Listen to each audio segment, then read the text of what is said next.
തെരഞ്ഞെടുപ്പ് പ്രചാരണത്തിന് ചൂടേറുകയാണ്. ഓരോ ദിവസം പിന്നിടുമ്പോഴും വീറും വാശിയും വർദ്ധിക്കുകയാണ്. ആരോപണ പ്രത്യാരോപണങ്ങളും അവകാശവാദങ്ങളും വാഗ്ദാനങ്ങളുമായി മുന്നണികളും സ്ഥാനാർത്ഥികളും കളം പിടിച്ചു കഴിഞ്ഞു. ത്രികോണ പോരാട്ട ചൂടുള്ള തിരുവനന്തപുരം മണ്ഡലത്തിലെ സ്ഥാനാർത്ഥികൾക്കൊപ്പമാണ് ഇന്ന് ന്യൂസ് 18 കേരളമുള്ളത്. നമുക്ക് വരും സമയങ്ങളിൽ MG രേണുക UDF സ്ഥാനാർത്ഥി ശശി തരൂരിനൊപ്പം, കിരൺ ബാബു LDF സ്ഥാനാർത്ഥി പന്ന്യൻ രവീന്ദ്രനൊപ്പം, എൽദോ പോൾ പുതുശ്ശേരി BJP സ്ഥാനാർത്ഥി NDA സ്ഥാനാർത്ഥി രാജീവ് ചന്ദ്രശേഖറിനൊപ്പവും ചേരും. ഇപ്പോൾ നമ്മൾ തത്സമയ ദൃശ്യങ്ങൾ കാണുന്നത് തിരുവനന്തപുരത്ത് ശശി തരൂർ അദ്ദേഹത്തിന്റെ പ്രചാരണ പരിപാടികൾ തുടങ്ങുന്നതിന് മുമ്പ് പ്രാർത്ഥനയിലേക്ക് കടന്നിരിക്കുകയാണ്. രാവിലെ അദ്ദേഹം ഏത് മേഖലയിലാണ് ഇന്ന് പ്രചാരണം നടത്തുന്നതെന്ന് അടക്കമുള്ള അദ്ദേഹത്തിന്റെ വിശേഷങ്ങൾ MG രേണുക അവിടെ നിന്നും പങ്കുവയ്ക്കും. തത്സമയ ദൃശ്യങ്ങൾ നമുക്ക് കാണാം.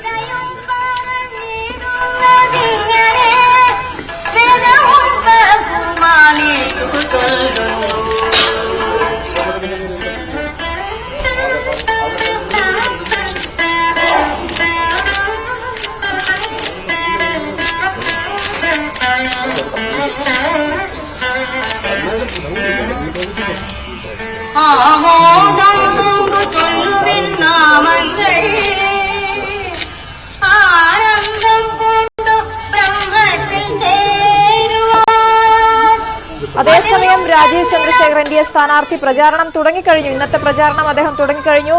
യുവാക്കളോട് വോട്ട് ചോദിക്കുന്ന കാഴ്ചയാണ് നമ്മൾ കാണുന്നത്. തത്സമയ ദൃശ്യങ്ങളാണ് നമ്മൾ കാണുന്നത്. എന്തായാലും തിരുവനന്തപുരത്ത് അക്ഷരാർത്ഥത്തിൽ തെരഞ്ഞെടുപ്പിന്റെ ചൂടിലേക്ക് തിരുവനന്തപുരം വഴുതി വീണിരിക്കുന്നു എന്ന് പറയാം. എൽദോ പോൾ പുതുശ്ശേരി രാജീവ് ചന്ദ്രശേഖറിനൊപ്പം ചേരുന്നു. എൽദോ, ഓരോ സ്ഥലത്തേക്ക് പോകുമ്പോഴും കൂട്ടിയും കിഴിച്ചും ഇപ്പോൾ തന്നെ വോട്ടുകൾ ഉറപ്പിക്കാൻ ഉള്ള തയ്യാറെടുപ്പിലാണ് സ്ഥാനാർത്ഥികൾ. എങ്ങനെ പുരോഗമിക്കുന്നു രാജീവ് ചന്ദ്രശേഖറിന്റെ തെരഞ്ഞെടുപ്പ് പര്യടനം?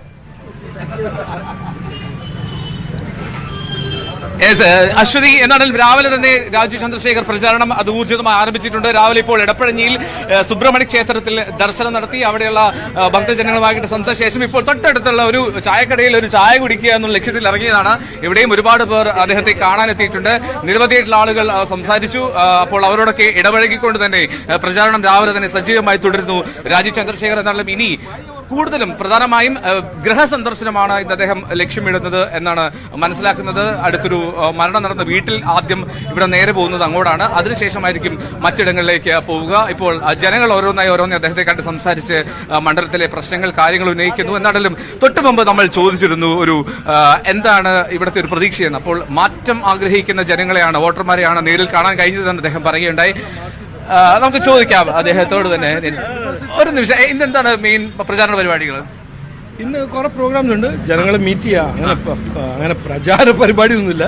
ജനങ്ങളെ മീറ്റ് ചെയ്തിട്ട് എൻ്റെ ഒരു വിഷൻ തിരുവനന്തപുരത്ത് മുമ്പോട്ട് കൊണ്ടുപോകാനുള്ള എൻ്റെ ഒരു ഡിറ്റർമിനേഷൻ, എൻ്റെ ഒരു താല്പര്യം, എൻ്റെ ഒരു കഴിവ്, അതിനെപ്പറ്റി ഡിസ്കസ് ചെയ്യുക, എല്ലാവരോടും പറയാം.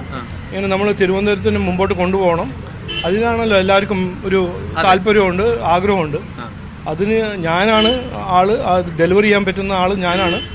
എൻ്റെ പൊളിറ്റിക്സ് പെർഫോമൻസ് നോക്കിയാൽ ഇത് എനിക്കാണ് കഴിവ് എന്നാണ് ഞാൻ പറഞ്ഞത് എല്ലാവർക്കും. ഓക്കെ, ഈ ആദ്യ ദിവസങ്ങളിൽ പ്രചാരണത്തിലേക്ക് ഇറങ്ങുമ്പോൾ ഒരു കിട്ടുന്ന റെസ്പോൺസ് എങ്ങനെയാണ്? നല്ല റെസ്പോൺസാണ് എല്ലാവർക്കും. ഇതിപ്പോൾ നോക്കൂ, 10 കൊല്ലം ഇന്ത്യയിൽ നടന്ന ഒരു ചാട്ടം മാതിരി ഒരു ട്രാൻസ്ഫോർമേഷൻ നരേന്ദ്രമോദിജിന്റെ ഗവൺമെന്റിന്റെ കാരണമാണ്. അതിപ്പോൾ എല്ലാവർക്കും വേണം, തിരുവനന്തപുരത്തും വേണം. ഈ 10-15 കൊല്ലമായിട്ട് ഇവിടെ ഒന്നും നടക്കാത്ത ഒരു തിരുവനന്തപുരത്ത് ജനങ്ങൾക്ക് ഒരു ആഗ്രഹമുണ്ട്.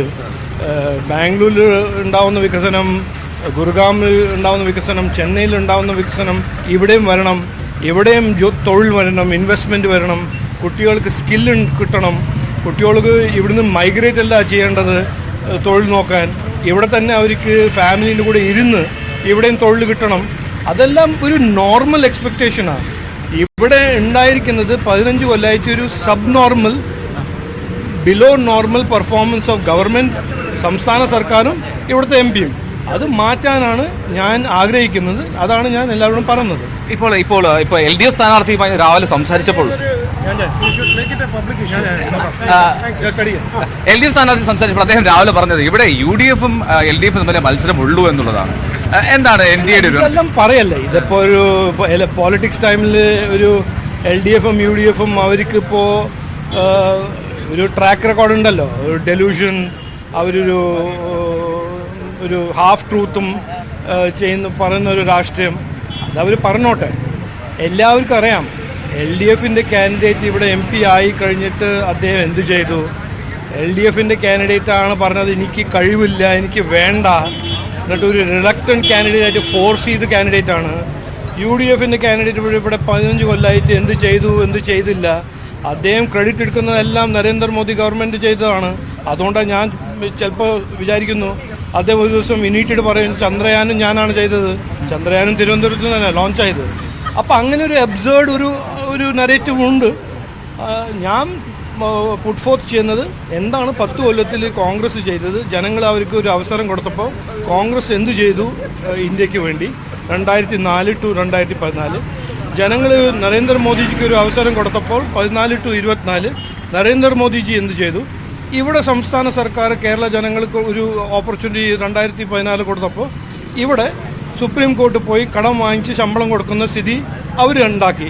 അപ്പോൾ ജനങ്ങൾക്കറിയാം ആരെയാണ് പൊളിറ്റിക്സ് ഓഫ് പെർഫോമൻസ്, ആരാണ് ശരിക്കും പണി ചെയ്യുന്നത്, ആരാണ് ഈ ഒരു സ്ലോഗനിയറും ഡയലോഗ് ചെയ്യുന്നത്. ഓക്കെ, എന്തായാലും രാവിലെ തിരക്കിലാണെന്ന് അറിയാം, അതിന്റെ ഇതിലേക്ക് പോവുകയാണെന്ന് അറിയാം. എന്നാലും ഒറ്റയ്ക്കൊരു കാര്യം കൂടി, ഈ വണ്ടി റോഡാണ്, ട്രാഫിക്കാണ് നോക്കി, ഈ ഒരുപാട് വിമർശനമുണ്ട് ഈ താങ്കൾ തിരുവനന്തപുരത്ത് അത്ര സജീവമല്ലാത്ത സ്ഥാനാർത്ഥിയാണ് എന്നുള്ളത്. അതിനൊരു മറുപടി ഇല്ല. ഇതെല്ലാം നോക്കൂ, ഇതെല്ലാം ഞാൻ പറഞ്ഞില്ലേ, ഇവരുടെ രാഷ്ട്രീയം മെയിൻ ഇഷ്യൂന്ന് എങ്ങനെയെങ്കിലും ഡിസ്ട്രാക്ട് ചെയ്ത് വേറെ എങ്ങോട്ടെങ്കിലും കൊണ്ടുപോകാനുള്ള രാഷ്ട്രീയമാണ്. ഞാൻ ഭയങ്കര ഫോക്കസ് ആയിട്ട് പുരോഗതി, വികസനം, തൊഴിൽ, ഇൻവെസ്റ്റ്മെന്റ് രാഷ്ട്രീയം ചെയ്യാനാണ് വന്നിരിക്കുന്നത്. അതിൽ അവർക്കൊരു ആൻസർ ഉണ്ടാവാത്ത സമയത്താണ് ഇങ്ങനെ ഓരോരോ എക്സ്ട്രീമിസ്റ്റ് ഇഷ്യൂ. അത് ചെയ്യട്ടെ, അവർ ചെയ്യട്ടെ. ജനങ്ങളല്ലോ തീരുമാനിക്കേണ്ടത്. അതിപ്പോ LDFന്റെ ഹെഡ്ക്വാർട്ടേഴ്സും UDFന്റെ ഹെഡ്ക്വാർട്ടേഴ്സും അല്ലല്ലോ തീരുമാനിക്കേണ്ടത്. ശരി, എന്തായാലും ഈ ദിവസം ഒപ്പം അദ്ദേഹത്തിനൊപ്പം നമ്മൾ ഉണ്ടാകും. എന്താണെങ്കിലും ഇപ്പോൾ ഒരു വേറൊരു മരണം നടന്ന വീട്ടിലേക്കുള്ള യാത്രയിലാണ് അദ്ദേഹം. പ്രചരണത്തിന്റെ തിരക്കിലായതുകൊണ്ട് തന്നെ നിന്ന് സംസാരിക്കാനുള്ള ഒരു സാവകാശം കുറവാണ് അദ്ദേഹം വ്യക്തമാക്കിയത്. എന്നാലും ഇത് ഇടപ്പഴഞ്ഞിയിലാണ് സ്ഥലം. ഇടപ്പഴഞ്ഞിക്ക് സമീപത്തുള്ള ഒരു ചായക്കടയിലാണ് അദ്ദേഹം രാവിലെ എത്തിയത്. ഇനിയൊരു സഞ്ചയനം നടക്കുന്ന വീട്ടിലേക്ക് പോകാനുണ്ട്, അങ്ങോട്ടുള്ള യാത്രയിലാണ്. എന്നാലും പ്രചാരണം രാവിലെ തന്നെ സജീവമാണ്. ഒരുപാട് പ്രവർത്തകരും അദ്ദേഹത്തോടൊപ്പം ചേരുന്നുമുണ്ട്. അശ്വതി, എൽദോ, ഈ സ്ഥാനാർത്ഥികൾക്കൊപ്പം എപ്പോഴും നമ്മൾ പ്രേക്ഷകരിലേക്ക് അവരുടെ വിശേഷങ്ങളും അവരുടെ പര്യടനത്തിന്റെ ഏത് രീതിയിലാണെന്നൊക്കെ അറിയിക്കാൻ പോകുമ്പോൾ നമുക്കുള്ള ഒരു വെല്ലുവിളി ഇതാണ്. അവരിങ്ങനെ ഓടി നടന്ന് കാണുന്നവരോടൊക്കെ വോട്ട് അഭ്യർത്ഥിച്ച് മുന്നോട്ട് പോകുന്ന ഒരു സാഹചര്യം. എങ്ങനെയുണ്ട് പുറത്തേക്ക് ഇറങ്ങിയിട്ട് എൽദോ ഇത്തരത്തിൽ സ്ഥാനാർത്ഥിക്കൊപ്പം ഒരു ദിവസം എന്ന് പറയുമ്പോൾ അത് നമുക്കും വലിയൊരു എക്സ്പീരിയൻസ് ആണല്ലോ. ഉറപ്പായിട്ടും ഇതൊരു വല്ലാത്ത അനുഭവം തന്നെയാണ്. പ്രത്യേകിച്ചും ഈ ഒരു തെരഞ്ഞെടുപ്പ് വോട്ടിന്റെ ഒരു ചൂടിലേക്ക് അവർ ഓടി നടന്ന് വോട്ട് രേഖപ്പെടുത്താൻ പിടിക്കാനായി പോകുന്നു. ഇതിപ്പോൾ ജസ്റ്റിസ് N. കൃഷ്ണൻ നായരുടെ വീടാണ്, അവിടേക്കാണ് അദ്ദേഹം എത്തിയിരിക്കുന്നത്. ഞാൻ നേരത്തെ സൂചിപ്പിച്ചതുപോലെ തന്നെ വീടുകൾ കേന്ദ്രീകരിച്ചിട്ടുള്ള സന്ദർശനം, നേരിട്ടുള്ള വോട്ട് അഭ്യർത്ഥന അതൊക്കെയാണ് ഇപ്പോൾ നടന്നുകൊണ്ടിരിക്കുന്നത്. ഇതിപ്പോൾ ശാസ്തമംഗലത്താണ് സ്ഥലം. അശ്വതി, എടപ്പഴഞ്ഞി സുബ്രഹ്മണ്യ ക്ഷേത്രത്തിൽ നേരെ ശാസ്തമംഗലത്ത് ചന്ദ്രൻ എന്ന് പറഞ്ഞ ചേട്ടന് തട്ടുകടയിൽ നിന്ന് ചായയൊക്കെ കുടിച്ച ശേഷമാണ് അദ്ദേഹം ഇപ്പോൾ ഇവിടെ ജസ്റ്റിസ് അദ്ദേഹത്തിന്റെ വീട്ടിലേക്ക് എത്തിയിട്ടുള്ളത്. എന്താണ്, വീടിനുള്ളിലേക്ക് അദ്ദേഹം കയറുന്നു, നേരിട്ട് ഈ ജനങ്ങളിലേക്ക് എത്തി, നേരിട്ട് വീടുകളിലേക്ക് എത്തി വോട്ട് അഭ്യർത്ഥിക്കുക എന്നുള്ളതാണ് അദ്ദേഹത്തിന്റെ ഇപ്പോൾ ഒരു പ്രധാനമായും ലക്ഷ്യമിടുന്നത് എന്നാണ് മനസ്സിലാക്കുന്നത്. നമ്മൾ കാണാൻ കഴിയുന്നതുപോലെ തന്നെ നിരവധിയായിട്ടുള്ള പ്രവർത്തകർ അദ്ദേഹത്തോടൊപ്പം ചേരുന്നുണ്ട്. പ്രവർത്തകരുടെ ഒരു വലിയ സാന്നിധ്യത്തോടു കൂടി തന്നെയാണ് പ്രചാരണം എന്നുള്ളത് പറയാതെ വയ്യ. എന്താണെങ്കിലും ഇപ്പോൾ അദ്ദേഹം ഗൃഹസന്ദർശനം അത് തുടർന്നുകൊണ്ടിരിക്കുകയാണ്. നേരിട്ടെത്തി വീടുകളിലെത്തി അദ്ദേഹം ആളുകളെ കണ്ട് നേരിട്ട് വോട്ട് അഭ്യർത്ഥിച്ചുകൊണ്ടിരിക്കുന്നു. സംസ്ഥാനത്തെ പ്രമുഖ ഇടങ്ങളിലൊക്കെ തന്നെ പ്രമുഖ വ്യക്തിത്വങ്ങളെയൊക്കെ നേരിട്ട് പോയി കാണുക എന്നുള്ള ലക്ഷ്യം അദ്ദേഹം മുന്നോട്ട് വയ്ക്കുന്നു. എന്നാൽ ഇന്ന് പ്രത്യേകിച്ച് അങ്ങനെ റോഡ് ഷോ അത്തരത്തിലൊന്നും പ്ലാൻ ചെയ്തിട്ടില്ല. പരമാവധി വീടുകളിലെത്തി പരമാവധി എന്താ പറയുക, ഈ വീടുകളിലെത്തി കാര്യങ്ങൾ വിശദീകരിക്കുക, ഇവിടത്തേക്കൊരു മാറ്റത്തിന്റെ സാഹചര്യം വിശദീകരിക്കുക എന്നുള്ളതൊക്കെയാണ് അദ്ദേഹം ഇന്ന് ലക്ഷ്യമിടുന്നത്. ഇപ്പോൾ കാണുന്ന പോലെ തന്നെ, ദൃശ്യങ്ങൾ കാണുന്ന പോലെ തന്നെ വീടുകളിലെത്തി അദ്ദേഹം നേരിട്ട് വോട്ട് അഭ്യർത്ഥിക്കുന്നു, പ്രമുഖരായിട്ടുള്ള വ്യക്തിത്വങ്ങളെ കാണുന്നു. ഇതൊക്കെയാണ് ഇപ്പോൾ നടന്നുകൊണ്ടിരിക്കുന്നത്. ഞാൻ ശരി, നമുക്ക് ആ ദൃശ്യങ്ങൾ കാണുന്നുണ്ട്. പ്രേക്ഷകർക്ക് ന്യൂസ് 18 കേരളം നൽകുന്ന ഒരു അവസരം കൂടിയാണ്. ഓരോ സ്ഥാനാർത്ഥിക്കൊപ്പവും ഓരോ മണ്ഡലത്തിലെയും സ്ഥാനാർത്ഥികൾക്കൊപ്പം അവരുടെ പര്യടനത്തിന്റെ ഭാഗമാവുകയാണ് ന്യൂസ് 18 കേരളം ഇന്ന് മുതൽ. ഇന്ന് തിരുവനന്തപുരത്തെ 3 സ്ഥാനാർത്ഥികൾക്കൊപ്പവും ഞങ്ങളുടെ പ്രതിനിധികൾ ചേരുന്നുണ്ട്. എൽദോ പോൾ പുതുശ്ശേരിയാണ് ഇപ്പോൾ രാജീവ് ചന്ദ്രശേഖറിനൊപ്പം ഉള്ളത്. രാവിലത്തെ പ്രചാരണം വളരെ നേരത്തെ തന്നെ അദ്ദേഹം തുടങ്ങിയിരിക്കുന്നു എന്നാണ് നമുക്ക് ദൃശ്യങ്ങളിൽ മനസ്സിലാകുന്നത്. മറ്റൊരിടത്ത് ശശി തരൂറിന്റെ ദൃശ്യങ്ങൾ നമുക്ക് കാണാം, തത്സമയ ദൃശ്യങ്ങൾ നമുക്ക് കാണാം. രാവിലെ തന്നെ അദ്ദേഹവും ക്ഷേത്രത്തിലെത്തിയ ശേഷമാണ് അദ്ദേഹത്തിന്റെ പ്രചാരണ പരിപാടികളിലേക്ക് ഇറങ്ങുന്നത്. അവിടെ നമുക്ക് പ്രവർത്തകരെ കാണാം. ഇന്നത്തെ ഏത് രീതിയിലാണ്, എവിടെയാണ് ഇന്ന് അദ്ദേഹത്തിന്റെ തെരഞ്ഞെടുപ്പ് പ്രചാരണം എന്നതടക്കമുള്ള കാര്യങ്ങളൊക്കെ നേരത്തെ തന്നെ തീരുമാനിച്ചിട്ടുണ്ടാകും. അതിന്റെ ഒരു കോർഡിനേഷൻ, അതിന്റെ ഒരു ഏത് രീതിയിലാണ് എക്സിക്യൂഷൻ ഒക്കെയാണ് ഇപ്പോൾ രാവിലെ നടക്കുന്നത്. ശശി തരൂർ വോട്ട് തേടി ഇറങ്ങുന്നതേയുള്ളൂ. അതേസമയം രാജീവ് ചന്ദ്രശേഖർ കുറച്ച് മുന്നിലാണ് ഇന്ന് എന്ന് നമുക്ക് പറയാം. പന്നിൻ രവീന്ദ്രനുമായി രാവിലെ എൽദോ പോൾ സംസാരിച്ചപ്പോൾ അദ്ദേഹവും വലിയ പ്രതീക്ഷ പങ്കുവച്ചിരുന്നു. ഇപ്പോൾ നമുക്ക് MG രേണുക